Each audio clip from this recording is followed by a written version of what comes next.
ठीक है।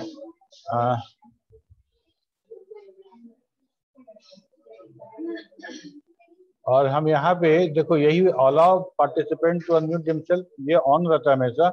इसके बाद अगर नहीं हो रहा है तो इसका मतलब आप कुछ इशू है आपके मोबाइल में या आपके जूम में। और आप लोग जूम यूज करते हो तो तुम लोग अपडेट करते रहते हो जूम को, हमेशा उसको अपडेट करते रहना, ठीक है ना। उसका जैसे अपडेट आए वो अपडेट तुम करके उसको एकदम फ्रेश रखो। ठीक है, तो हम लोग आज डाउट शुरू करने वाले हैं, doubt class, doubt clearance class. ठीक है, एक एक करके आप लोग डाउट अपना बताएं, कुछ पूछना है पूछिए, हम लोग उसको देखेंगे फिर से। शुरू करते हैं वहां से। फार्मूला,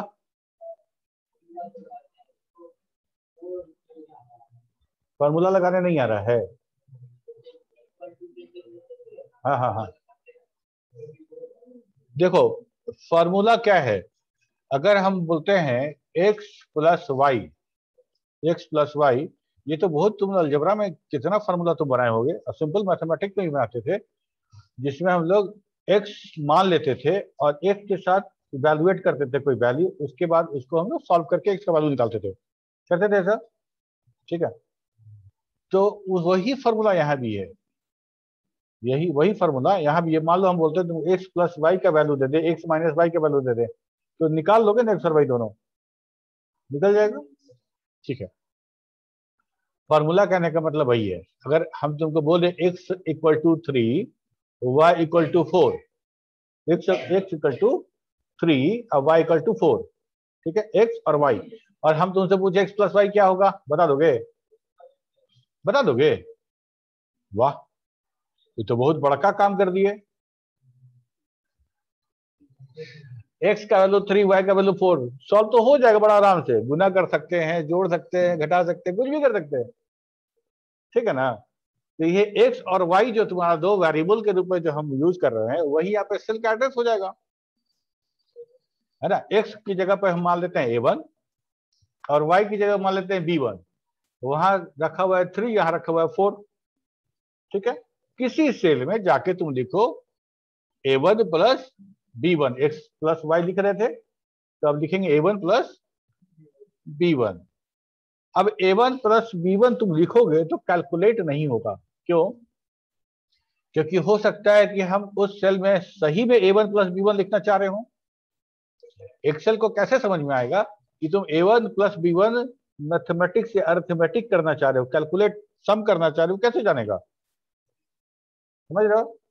तो हम एक्सेल को बोलना चाह रहे हैं क्या कि a1 प्लस b1 हम नहीं लिख रहे हैं, हम a1 प्लस b1 सेल का वैल्यू को सम करना चाहते हैं, मतलब कुछ मैथमेटिक्स वहां पे हो, तब वहां उसको बताने के लिए हमको इक्वल टू साइन लगाना पड़ता है।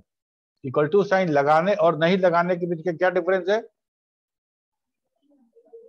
नहीं लगाएंगे तो वो एज इट इज वहां टेक्स्ट के रूप में रहेगा, वो इक्वल टू लगा देंगे तो वो एग्जीक्यूट कर जाएगा, रन कर जाएगा, ठीक है।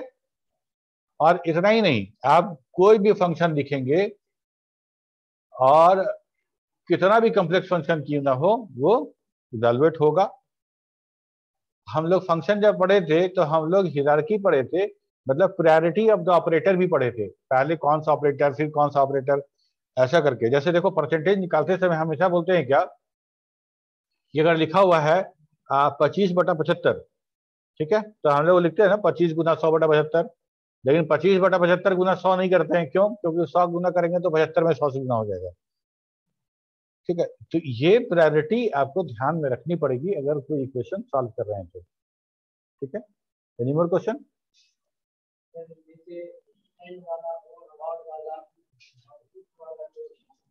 फंक्शन, अच्छा, फंक्शन में हम लोग बहुत सारा फंक्शन देखे हैं, और कंडीशनल फंक्शन में हम लोग देखे थे सम इफ, ये इंपॉर्टेंट है, sum if, sum I double F, ठीक है, count if, count I double F, और इफ, ठीक है।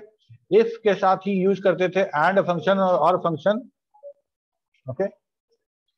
क्या था फंक्शन, कोई बता सकता है तुम लोग में?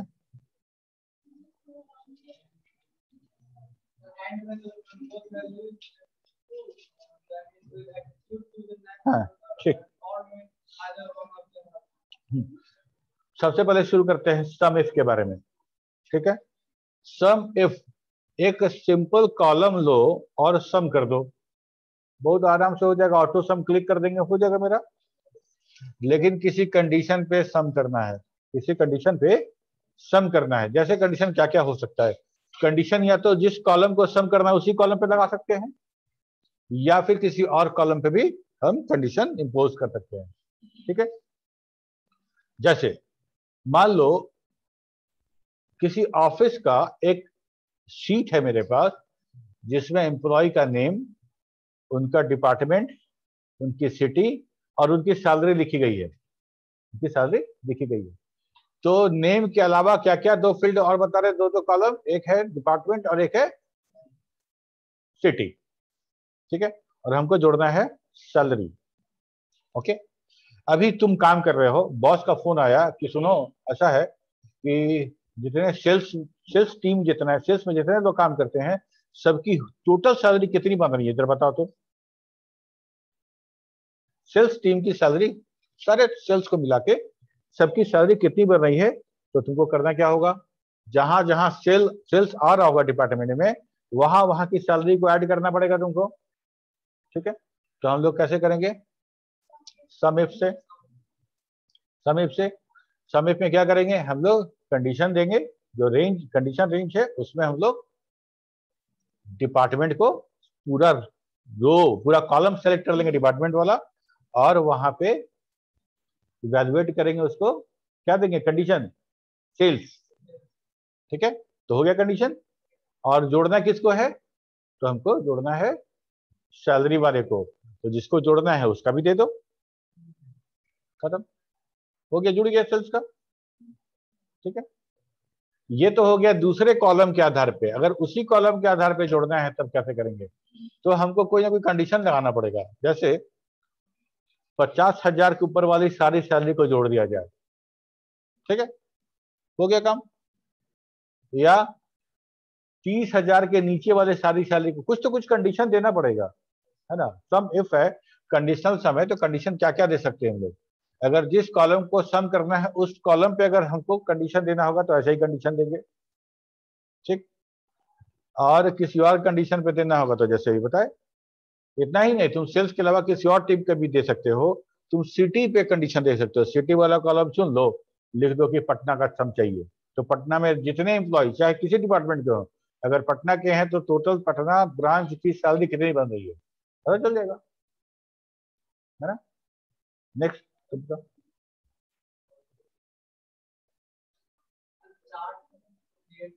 चार्ट तो अभी तक हम लोग वहां पहुंचे हैं क्या? नहीं, वो चार्ट नहीं, जहां तक पढ़ाई हुआ है ना वहीं तक डाउट है ना।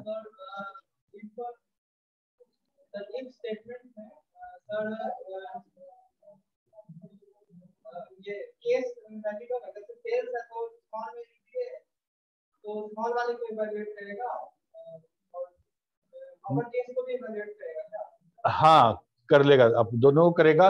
वैसे एक बार इसको चेक करके देख लेना। ठीक है, और इस तरह के केसेस में ये केस सेंसिटिविटी को फॉलो नहीं करता है। ठीक है, और बाकी इफ तो पता है ना कैसे काम करता है पीछे। हाँ, इफ हाँ, इफ का, अच्छा, तो इफ का तो तुम लोग किए थे ना, जिसमें हम लोग डिस्काउंट निकाल रहे थे, परसेंटेज का जो ग्रेडिंग वगैरह निकाले थे, किए थे तो। सर एंट्री दे दीजिए। क्या एंट्री दे दीजिए, वेटिंग लिस्ट में है बच्चा से। नहीं सुनाई दिया, क्या बोले? एक मिनट रुको, क्या बोल रहे हो?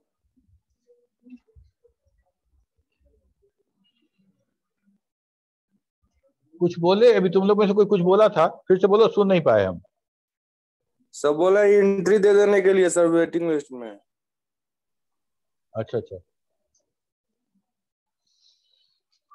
ठीक है, तो देखो अब इफ के बारे में तुमको थोड़ा बता दें।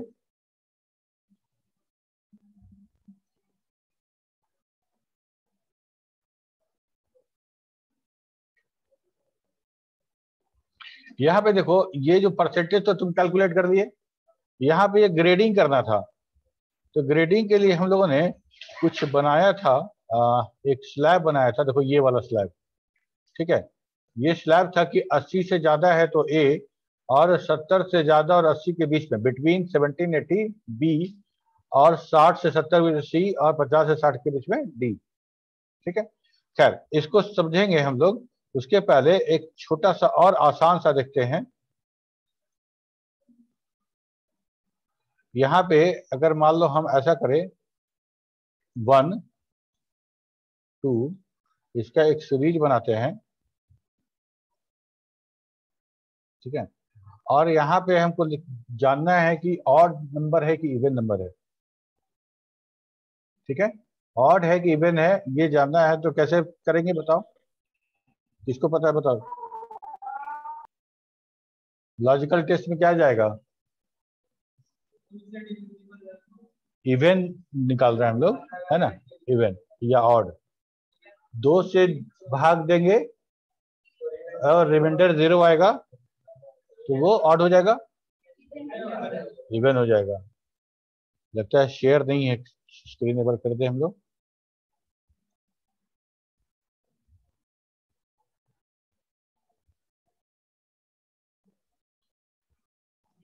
ठीक है, तो हम, अच्छा 2 से भाग कैसे देंगे, रिमाइंडर कैसे निकालते हैं।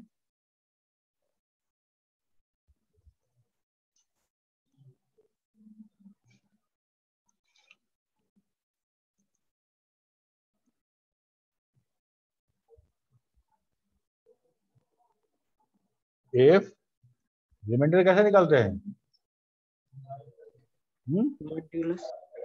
डिवाइड। कैसे डिवाइड करेंगे, कौन से ऑपरेटर से, फॉरवर्ड स्लैश से अगर डिवाइड करेंगे तो हमको क्या देगा, रिमाइंडर देगा कि क्वोशिएंट देगा, क्वोशिएंट दे देगा। तो कैसे करेंगे बताओ, मॉड्यूलस। हाँ, मॉड। मॉड में हम लोग कौन सा नंबर देंगे, इस सेल का नंबर में भाग किसे देना है, 2 से। अगर ये इवैल्यूएट होता है 0 से, तो हम लोग क्या समझेंगे इसको, इवन। मतलब ये कंडीशन वाला लॉजिकल टेस्ट जो है, कंडीशन अगर ट्रू होता है तो नेक्स्ट वाला स्टेटमेंट मेरा एग्जीक्यूट होगा। अगर वो फॉल्स हो जाएगा तो नेक्स्ट वाला मेरा एग्जीक्यूट होगा। समझ में आ रही बात, है ना। इधर ध्यान दो, क्या कर रहे हैं जी तुम, इधर ध्यान दो। कह रहे हैं क्या कि हम 3 स्टेटमेंट लिख रहे हैं, 3 स्टेटमेंट लिख रहे हैं। पहला वाला कंडीशन है, ठीक है। वो कंडीशन ट्रू हो सकता है या फॉल्स हो सकता है। ऐसा हो सकता है क्या कि ना ट्रू हो ना फॉल्स हो, नहीं हो सकता है। अच्छा, नहीं टॉस करते हैं तो हेड और टेल की जगह पे कभी कभी सिक्का खड़ा रह जाता है। अच्छा ठीक है, ओके। तो पहला वाला जो कंडीशन जी, पहला वाला जो पार्ट है दैट इज द कंडीशन। अगर वो ट्रू हो गया तो सेकंड, नेक्स्ट वाला जो स्टेटमेंट वो रन करेगा। फॉल्स करेगा तो तीसरा वाला रन करेगा। 1 2 3, पहला कंडीशन, दूसरा ट्रू वाला पे रन करेगा, that if true, and third वाला है इफ फॉल्स। अगर मान लो यहाँ पे पहला वाला जो कंडीशन है वो है मॉड A1 2 बराबर 0, ये है। अगर वो ट्रू होता है तो इवन प्रिंट करेगा, अगर वो कंडीशन फॉल्स होता है तो फॉल्स नहीं, यहाँ पे ऑड प्रिंट कराना है। यहाँ पे क्या प्रिंट कराना है, ऑड। कोई दिक्कत किसी को।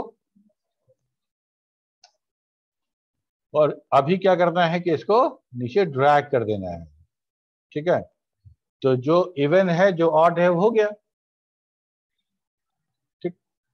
अब एक बात और देखो, यहाँ पे ये वाला जो पोर्शन था, ये वाला जो पोर्शन था, ये क्या था मेरा, कंडीशन वाला था ना।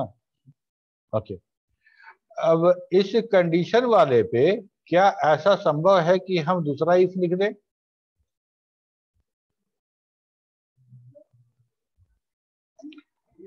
मेरे कहने का मतलब ये कि अगर हम इसको ऐसा कर देते हैं,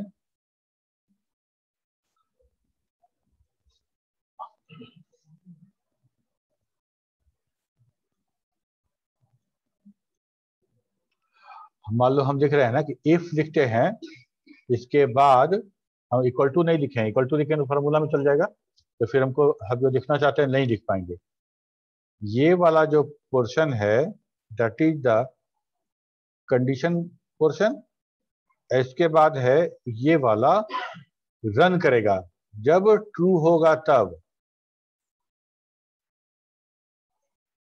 ठीक है, और ये रन करेगा जब वो कंडीशन फॉल्स होगा तब।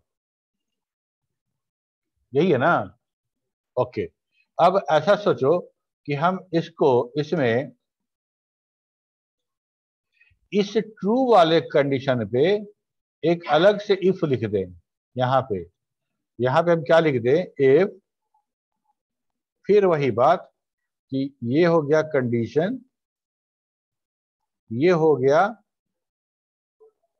ट्रू वाला पार्ट, ये हो गया फॉल्स वाला पार्ट, ये इफ बंद हो गया।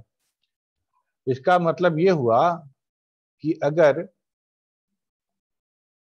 ये वाला पोर्शन, अगर ये कंडीशन ट्रू होता है तो ये फिर दूसरा वाला इफ में चला जाएगा। अगर ये कंडीशन फॉल्स होता है तो हमारा ये वाला रन कर जाएगा। समझ रहे हो? नहीं समझे? ये समझे थे ना ऑड इवन? ऑड इवन समझे थे? तो ऑड इवन समझे थे तो ये कंडीशन ट्रू हो रहा था तो सेकेंडे वाला रन कर रहा था, तो सेकेंड वाला जो करेंगे रन करेगा, करेगा ना। जैसे मान लो हम इसको बोले कि हम जब तुमको बोलेंगे ना कि पानी लेके आओ तो ले आना, ठीक है, हम इसको बोलेंगे कि सुनो उससे पूछ लो क्या करना है, वो जो बोलेगा वो कर देना, तो करेगा ना उससे पूछ के। यहाँ पे क्या हो रहा है कि ट्रू वाला जो पार्ट है वो खुद एक कंडीशनल बेस्ड हो गया है, ठीक है। कंडीशन नंबर 1 है, अगर इसको मान लो हम लिखते हैं कंडीशन नंबर 1, इसको कर देते हैं कंडीशन नंबर 2। समझ में आ रहा है तुम लोग को?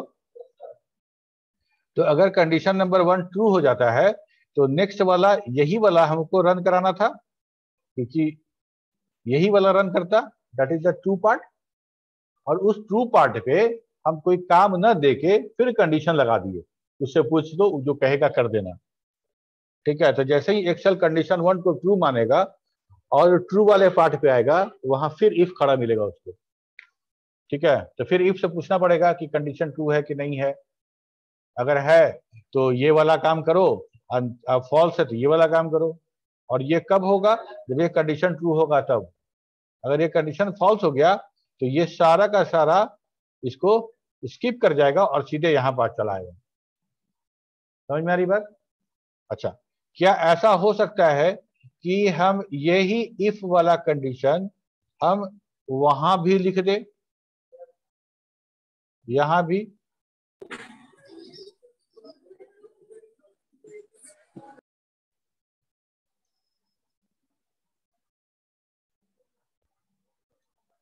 ठीक है, एक और ब्रैकेट।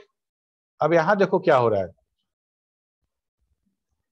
एक कंडीशन मेरा ट्रू हुआ तो सेकंड वाला रन करेगा, और सेकंड वाले में मेरा क्या है?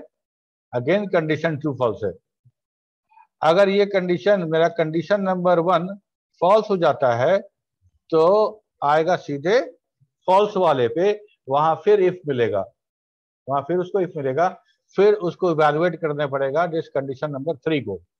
और ये ट्रू होगा तो यहाँ पे जो लिखेंगे उसको एग्जीक्यूट करेंगे, और ये फॉल्स होगा तो यहाँ वाले को एग्जीक्यूट करेंगे। ये समझ में आया कि नहीं आया? अब आया? समझ में आ गया? यही काम हम कई बार कर सकते हैं, यही काम हम कई बार कर सकते हैं। ये इफ, इसको हम लोग बोलते हैं नेस्टेड इफ, ठीक है। फंक्शन हम नेस्टेड यूज करते हैं, तो इफ भी तो फंक्शन है तो क्यों नहीं यूज करेंगे नेस्टेड। अब ये कंडीशन ट्रू होने के बाद हम ये ट्रू रन कराना चाहते थे, और इस ट्रू के जगह पे भी हम फिर इफ रन करा रहे हैं।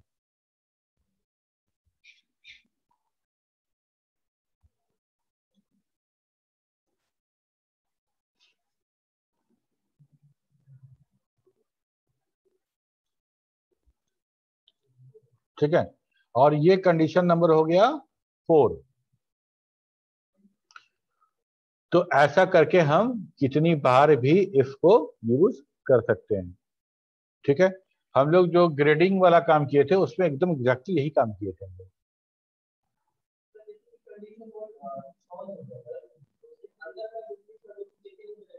नहीं, बिल्कुल नहीं।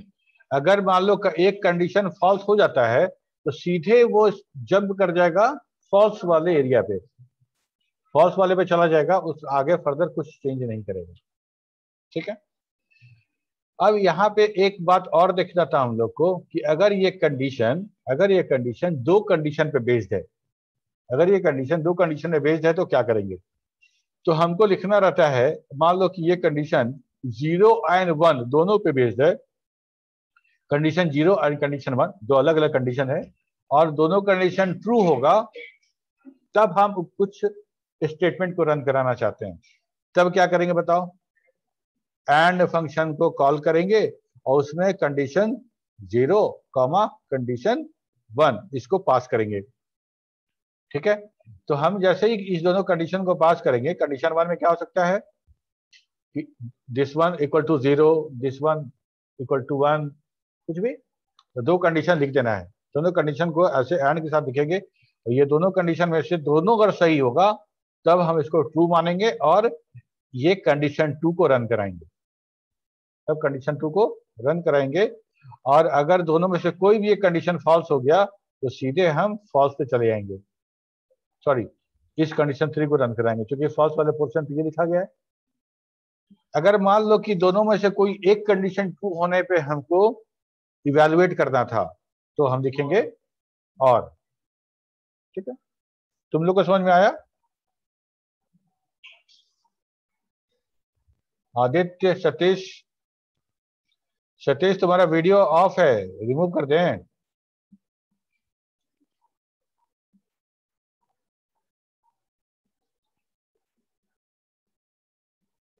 अनिकेत कुमार,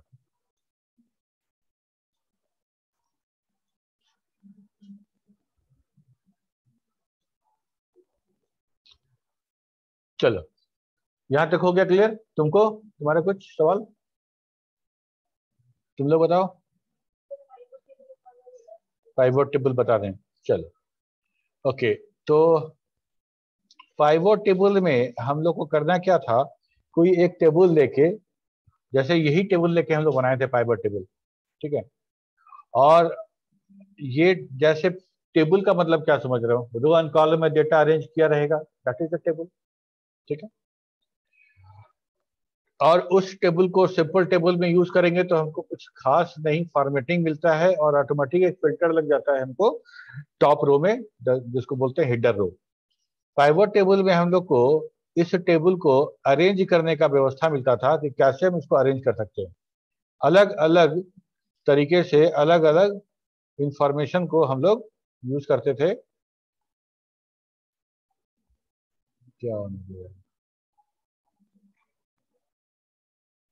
ठीक है, यही पाइवोट टेबल हम बनाए थे, इसी टेबल का, ये वाला टेबल था ना, कौन सा, ये टेबल नहीं, ये भी पाइवोट टेबल है।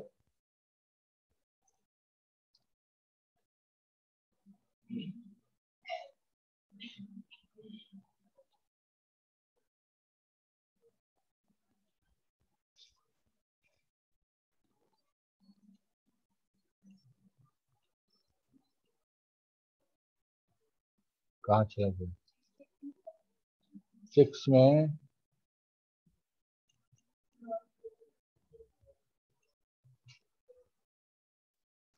हाँ ठीक है, यही तो था। तो ये वाला था, इसको हम लोग पाइवोट टेबल में बदले हैं, तो ये वाला पाइवोट टेबल में आया है, ये वाला। ठीक है। और इस पाइवोट टेबल में हम लोग देखो, ये सारा का सारा मेरा हेडर रो है, सब हेडर है मेरा। ठीक है, या बोलो कॉलम नेम है, इस कॉलम नेम को जैसे अरेंज किए वैसा अरेंज हो गया मेरा। ठीक है, ये सबको हटा देते हैं वापस। करना क्या पड़ा था हमको, सारा का सारा सेलेक्ट किए थे और इंसर्ट में जाके पाइवोट टेबल क्लिक कर दिए थे। ठीक है। और अगर नॉर्मल टेबल होता तो टेबल तुरंत अपीयर हो जाता, लेकिन पाइवोट टेबल यहाँ आ गया है, पाइवोट टेबल 1 नाम दे रहा है, और हमको बता रहा है कि इतना कॉलम है, आप सेलेक्ट कीजिए अपना row and column, just you decide yourself. तो हमको कौन सा कॉलम कहाँ रखना है, किस तरह का डेटा हमको चाहिए, हमको वो देखना है। ठीक है। तो जैसे मान लो ऑर्डर डेट है, अगर हमको ऑर्डर डेट वाइज चाहिए, तो सबसे पहले ऑर्डर डेट हम ले लेते हैं। ठीक है, ऑर्डर डेट मिले, हम पूरा का पूरा ऑर्डर डेट आ गया। अब ऑर्डर डेट के बाद हमको रीजन वाइज भी चाहिए, तो रीजन भी ले लेंगे। तो हर ऑर्डर डेट में हर रीजन आएगा, अगर जो डेटा में होगा वही आएगा, ऐसा नहीं आएगा। और हर ऑर्डर डेट के हर रीजन में कौन रिप्रेजेंटेटिव कौन सा आइटम सेल किया है, आइटम को ले लेते हैं कॉलम में।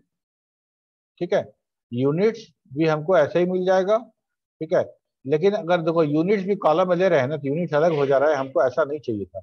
हमको चाहिए था कुछ ऐसा, है ना, ये वैल्यू हमको सम ऑफ यूनिट्स में हमको ऐसा करके मिले। ठीक है, तो यूनिट कॉस्ट डालना चाहते हो तो ये भी हम डाल सकते हैं कि हर आइटम का यूनिट कॉस्ट क्या होगा, डिस्क का यूनिट कॉस्ट ये होगा।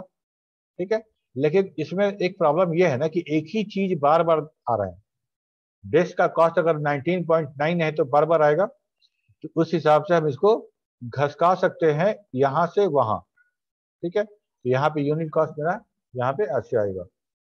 ठीक है, pivot table is nothing but arranging table your by your own prospective, according to your prospective. ठीक है, तुमको कैसा डेटा चाहिए। ठीक है, और कोई सवाल? लुकअप, देखो लुकअप जो है ना, लुकअप कहने का मतलब क्या होता है, किसी चीज को खोजना, है ना, किसी चीज को लुकअप करना।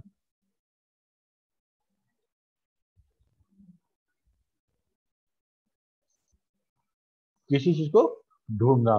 जैसे एक शीट हम लें, उस शीट में क्या क्या हो सकता है। जैसे हम तुमको बोले अगर अटेंडेंस शीट खोल दें तुम्हारे सामने और तुमको 10 तारीख का अपना अटेंडेंस देखना होगा, तो कैसे देखोगे? सबसे पहले सबसे ऊपर वाले रो में तुम 1 2 3 4 ऐसे डेट रहता है रजिस्टर में, तुम देखे हो। तो सबसे पहले तुम क्या करोगे, 1 2 3 4 करके 10वां तक पहुंचोगे, 10 डेट को मार्क करोगे कि हाँ अच्छा ये 10 डेट है। उसके बाद अगर तुम्हारा रोल नंबर 20 है तो तुम 20th रो में अपना वैल्यू देखोगे, पी है कि ए है, ये करेंगे, ये सुनो। तो रो और अगेन किसी और रो में उसके करस्पॉन्डिंग वैल्यू, ये बात हो गया। दूसरा, एक तो ये हो गया जो हम लोग बात कर रहे हैं रो वाइज, मतलब हॉरिजॉन्टल लुकअप। एक लुकअप ऐसा होगा जो हम यह इस कॉलम में देख रहे हैं, तुम बोलेगे सर मेरा रोल नंबर मेरा 20 है, मेरा बना है कि नहीं बना है अटेंडेंस। ठीक है, तो हम तुम्हारा रोल नंबर 20 देखेंगे कि रोल नंबर वाला कॉलम में, इसके करस्पॉन्डिंग तुम्हारा आज वाले कॉलम में क्या वैल्यू है देखेंगे। ठीक है, तो एक वैल्यू लुकअप कर रहे हैं रो वाइज, रो से कोई वैल्यू हम सिलेक्ट कर रहे हैं, लुकअप कर रहे हैं लुकअप वैल्यू, उसके करस्पॉन्डिंग किसी और रो का वैल्यू हम फाइंड कर रहे हैं। या हम एक कोई वैल्यू कॉलम से उठा रहे हैं, कॉलम से, और उसका वैल्यू हम किसी दूसरे कॉलम से फाइंड आउट कर रहे हैं, यही है लुकअप। ठीक है, एक है हॉरिजॉन्टल लुकअप, दूसरा है वर्टिकल लुकअप। करके दिखाएं, करके दिखाएं, चलो। तो अब जैसे मान लो कि यहाँ पे सारा का सारा नाम है और यहाँ पे सब्जेक्ट दिया गया है। ठीक है, अब हम करना क्या है, हमको हम लोग पहले वर्टिकल लुकअप करके देखते हैं। हम यहाँ पे देखेंगे क्या कि यहाँ सब नाम है। अब हमको कोई पूछे कि सर मेरा नाम राजन है, मेरा टोटल देख के बताइए। ठीक है, मेरा नाम राजन है, मेरा टोटल क्या होगा बताइए। तो राजन हम कहाँ देखेंगे, इस कॉलम में देखेंगे, और इसके करस्पॉन्डिंग हम राजन को सर्च करेंगे यहाँ से। और यहाँ पे राजन, जैसे ही राजन हमको मिल जाएगा, लोकेट कर देंगे राजन को, तो उसके करस्पॉन्डिंग में किस कॉलम में देखेंगे, 1 2 3 4, 5th नंबर कॉलम टोटल का है। तो 5th नंबर कॉलम पे उस वैल्यू को फाइंड आउट करेंगे, जो राजन के करस्पॉन्डिंग है हमको मिल जाएगा, है ना, सिंपल। ठीक है, तो अब देखो यहाँ पे यही काम यहाँ पे किया गया है, इसको हटा देते हैं, फिर हम करते हैं। यहाँ पे क्या किया कि सारा का सारा नाम हम यहाँ पे लिख लिए, और यहाँ पे हम लिखते हैं भी लुकअप। पहले देखो भी लुकअप लिखने के बाद यहाँ पे हमको जो प्रॉम्प्ट दे रहा है उसको ध्यान से देखो, लुकअप वैल्यू, लुकअप वैल्यू किसको खोजना है, तो हमको इसको खोजना है। ठीक है, लुकअप वैल्यू ऋषभ को खोजना है।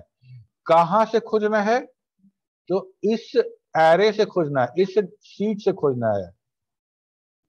ठीक है, अब ऐसा हो कि हमको टोटल चाहिए और हम सिलेक्ट कर रहे हैं हम इंग्लिश तक, तो टोटल मिलेगा? तो जो वैल्यू खोजना है एटलीस्ट वहां तक तो सिलेक्ट करना ही पड़ेगा। हम थोड़ा ज्यादा कर देते हैं इसीलिए कि कल के डेट में मान लो हम टोटल नहीं परसेंटेज चाहिए होगा, तो हम सिर्फ कॉलम नंबर चेंज करेंगे तो हमको परसेंटेज मिल जाएगा। तो हम लोग यहाँ कर दिए। यहाँ के बाद फिर हम कॉमा देते हैं तो बोलता है कॉलम इंडेक्स नंबर। कॉलम, ये क्या है,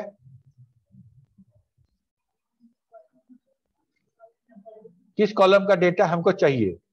वो तो ऋषभ तो हो गया लुकअप ना, उसका वैल्यू चाहिए हमको टोटल।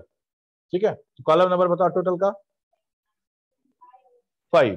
तो यहां सिर्फ लिखता है 5। ठीक है, तो हम इसके बाद दो काम करेंगे। क्या हमको एग्जैक्ट मैच चाहिए या कुछ थोड़ा बहुत इधर उधर भी चलेगा? मतलब ऋषभ एगो RISHA भी है और एक ऋषभ और है RISABH। तो क्या इस ऋषभ का वैल्यू नहीं मिले तो उस ऋषभ का वैल्यू यहाँ लिख सकते हैं? वैसा होगा नहीं, समझने के लिए। मतलब हमको लुकअप वैल्यू जो हम दिए हैं उसका एग्जैक्ट मैचिंग चाहिए, उसका एग्जैक्ट मैचिंग चाहिए, अदरवाइज हमको वैल्यू नहीं चाहिए। क्लियर? तो हम लिखेंगे एग्जैक्ट मैच, मतलब ये वाला फॉल्स। ठीक है, तो हमको मिल गया ऋषभ के जगह पे 202। अच्छा, ठीक है। अब यहाँ पे एक बात ध्यान देना है, अब हम इसको ड्रैग करना चाहते हैं सो दैट ये पूरा का पूरा टोटल से भर जाए। ठीक है, तो ड्रैग करेंगे तो टोटल प्रिंट हो जाना चाहिए सब जगह। होगा? नहीं होगा, क्यों नहीं होगा?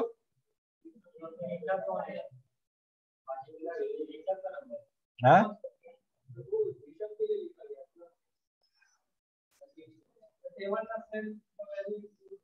हाँ बिल्कुल, देखो हो जाएगा। कैसे होगा? अभी प्रॉब्लम क्या है कि हम लोग जो सेल, हम जो यहाँ पे जो रेफरेंस यूज किए हैं, ये कौन सा रेफरेंस है? ये रिलेटिव रेफरेंस है ना? रिलेटिव रेफरेंस के साथ क्या है कि जब हम उसको ड्रैग करते हैं तो ऑटोमेटिकली उस, मान लो हम रो में ड्रैग कर रहे हैं तो ऑटोमेटिकली नंबर, उसका रो नंबर बढ़ने लगता है। हर ड्रैग पे वो ऑटोमेटिकली इंक्रीज हो जाएगा। तो यहाँ दिक्कत नहीं है, यहाँ पे हम लोग का लिया हुआ है लुकअप वैल्यू B17, है ना? ड्रैग करेंगे तो यहाँ आएगा तो लुकअप वैल्यू हो जाएगा B18। दैट्स फाइन, धीरज है। ठीक है, यहाँ आएगा तो हो जाएगा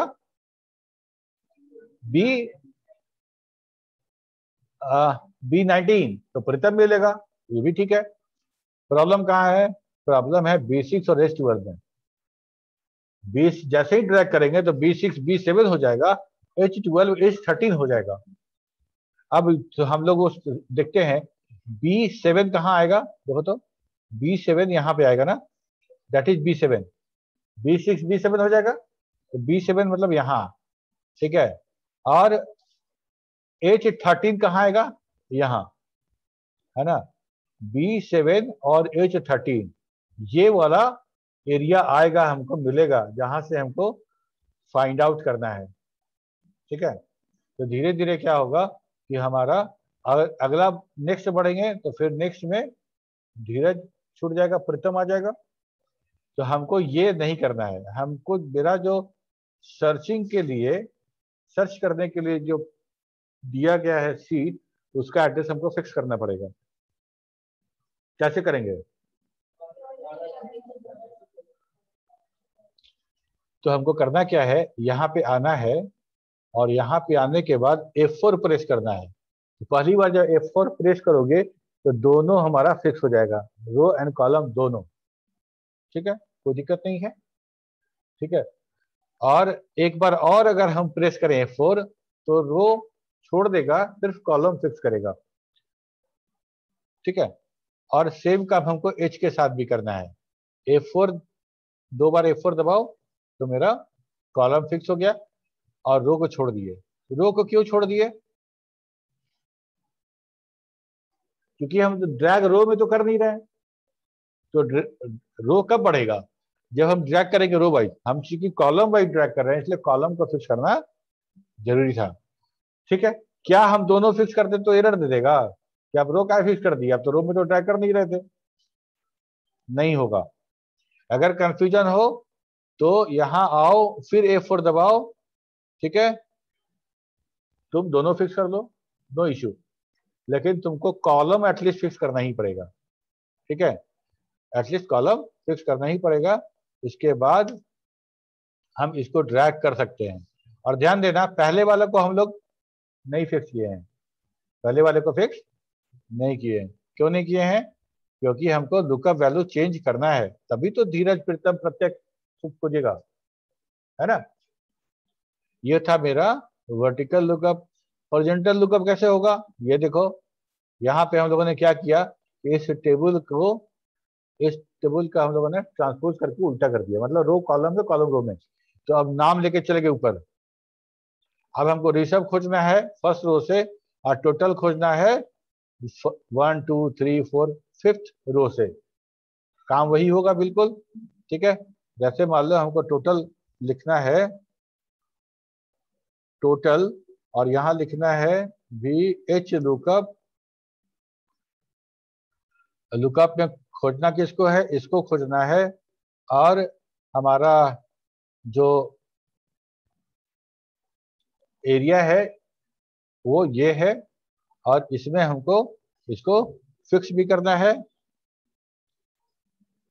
और यहां से आके हम लिखते हैं 5th रो, और यहां से लिख देते हैं एग्जैक्ट मैच। ठीक है, और इसके बाद इसको हम लोग डबल क्लिक कर देते हैं, हमको मिल गया। ओके, नम ठीक गई। चलो पीछे,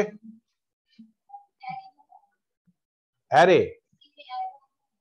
एरे यही है, देखो यही एरे है। अगर मान लो हम सिर्फ एक वैल्यू सिलेक्ट करते हैं तो एक वैल्यू, एरे मतलब क्या?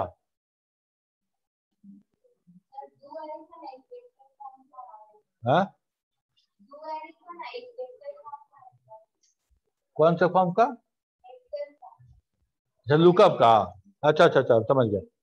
लुकअप का दो का, एक वेक्टर फॉर्म था, एक एरे फॉर्म था। अंतर सिर्फ इतना ही है, जो हम लोग एच लुकअप वी लुकअप में जो कर रहे हैं वही वहां पे भी कर रहे थे।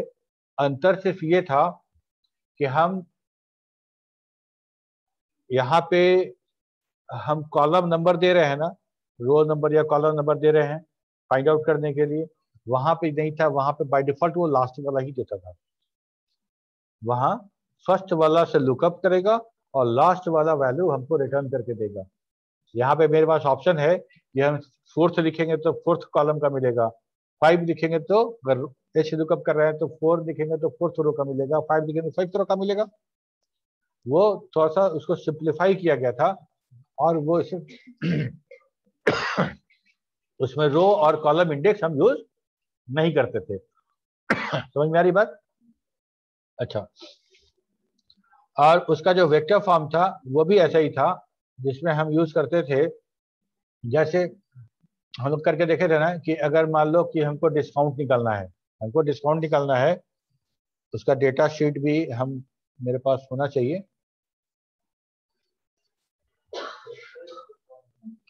ठीक है, ये वाला दो देखो शीट देखो, इसको हम लोग हॉरिजॉन्टल लुकअप से भी कर सकते हैं और वेक्टर लुकअप से भी कर सकते हैं इसको।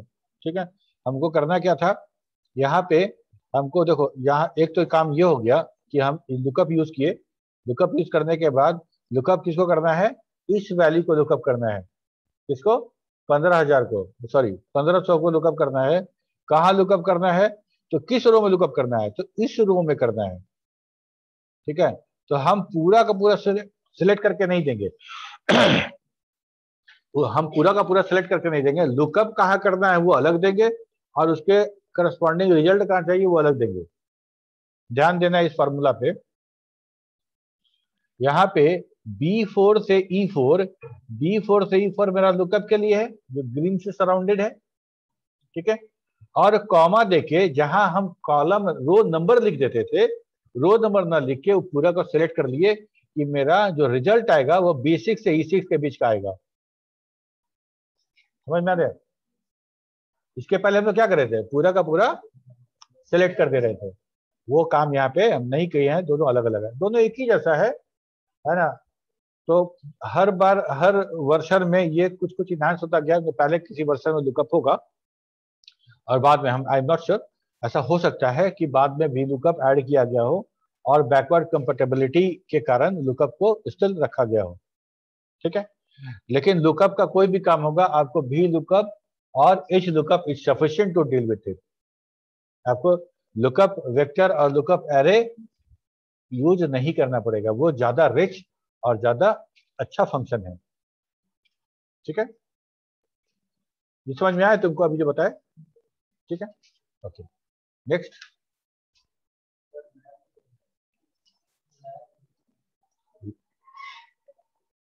अच्छा लैब अभी, अच्छा ठीक है, कोई बात नहीं। और पीछे किसी को कुछ पूछना, बताओ। तुमको कुछ पूछना है?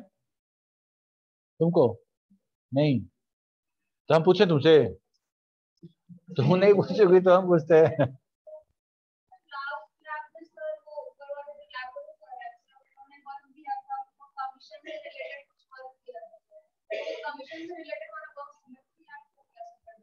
देखो, कमीशन हो, डिस्काउंट हो या ग्रेडिंग हो, ऐसा कुछ भी है तो कोई स्लैब पे होगा, that will be based on some slab, ठीक है।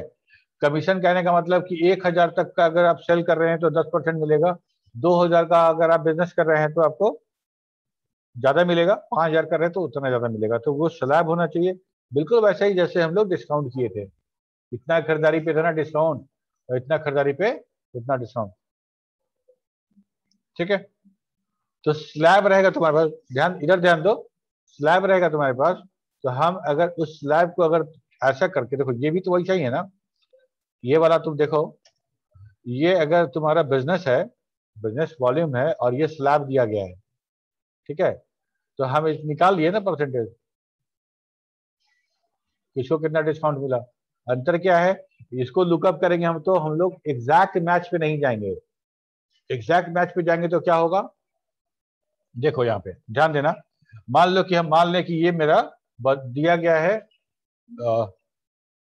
कमीशन का या डिस्काउंट का किसी चीज का स्लैब है। अगर तुम एक रुपए से लेके 1000 तक का बिजनेस कर रहे हो तो तुमको जो मिलेगा कमीशन वो 10% मिलेगा, मान के चलो, तो डिस्काउंट को परसेंट कमीशन मान लेते हैं। और 1001 से 2000 के बीच का जो अगर बिजनेस है तो हमको 15% मिलेगा, ऐसा हमको स्लैब दिया गया है। तो हम लोग तो पहले इफ से करके देखे हैं इस चीज को, इफ इवेलुएट करो कंडीशन, उसको फिर ट्रू फॉल्स जो हम लोग ग्रेडिंग किए थे, इस चीज को नए तरीके से करके देखो। यहाँ पे जैसे हम लोग करते हैं क्या, एच लुकअप करते हैं, एच लुकअप में इसको रखते हैं और कहाँ खोजना है हमको, इस पूरे में खोजना है, इस पूरे में खोजना है। और इस पूरे में खोजने के बाद हम लोग ऐसा करें कि इसको लॉक भी कर देते हैं, ठीक है, क्योंकि हमको सबका चाहिए ना। तो हम ड्रैग करेंगे, तो ड्रैग करेंगे तो पहले इसको कॉलम को लॉक कर दो, इसके बाद टेबल एरे हो गया, इसके बाद कमीशन किस रो में मिलेगा, रो नंबर 3 में, रो नंबर 3 लिख देते हैं। उसके बाद हमको क्या चाहिए, एग्जैक्ट मैच नहीं चाहिए, एग्जैक्ट मैच नहीं चाहिए, हमको अप्रोक्सीमेट मैच चाहिए, ठीक है। और इसको कर दो बंद, इंटर प्रेस करो, देखो आ गया 15, ठीक है। ये 15 क्यों आया, 15,000 इस रो में कहां पे था बताओ, नहीं था।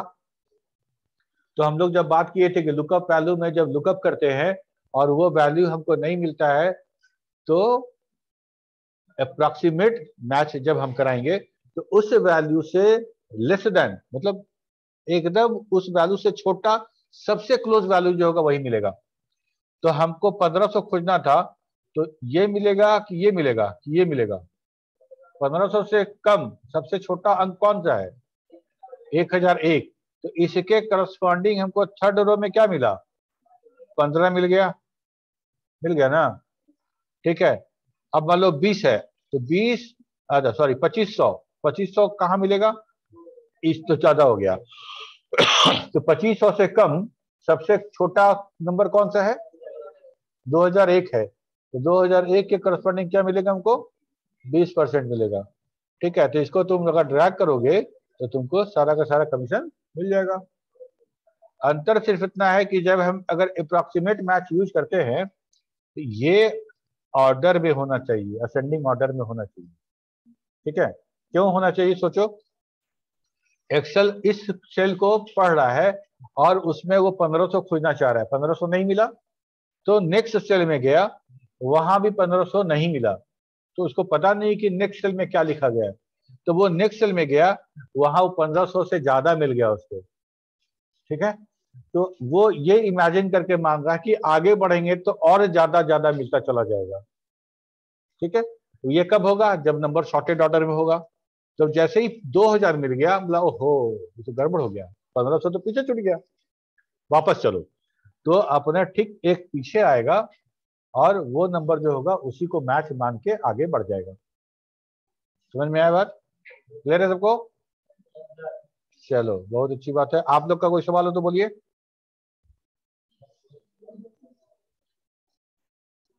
नहीं सवाल है तो नहीं है बोल दो, कितना देर वेट करेंगे बताओ। आदित्य, सतीश, इफ है वेरी डाउट प्लीज आस्क, और नहीं है डाउट तो अभी बोलो कि नहीं है। नो सर, ये एच लुकअप में था, वो आप बता दिए। एच लुकअप अभी तो बताया ना। यस अभी सर, वो बता दिए, क्लियर हो गए। क्लियर हो गया ना? चलो बहुत बहुत धन्यवाद। हम लोग मिलते हैं अगले क्लास में। अगले क्लास में हम लोग टेस्ट रखे हैं मार्क्यू।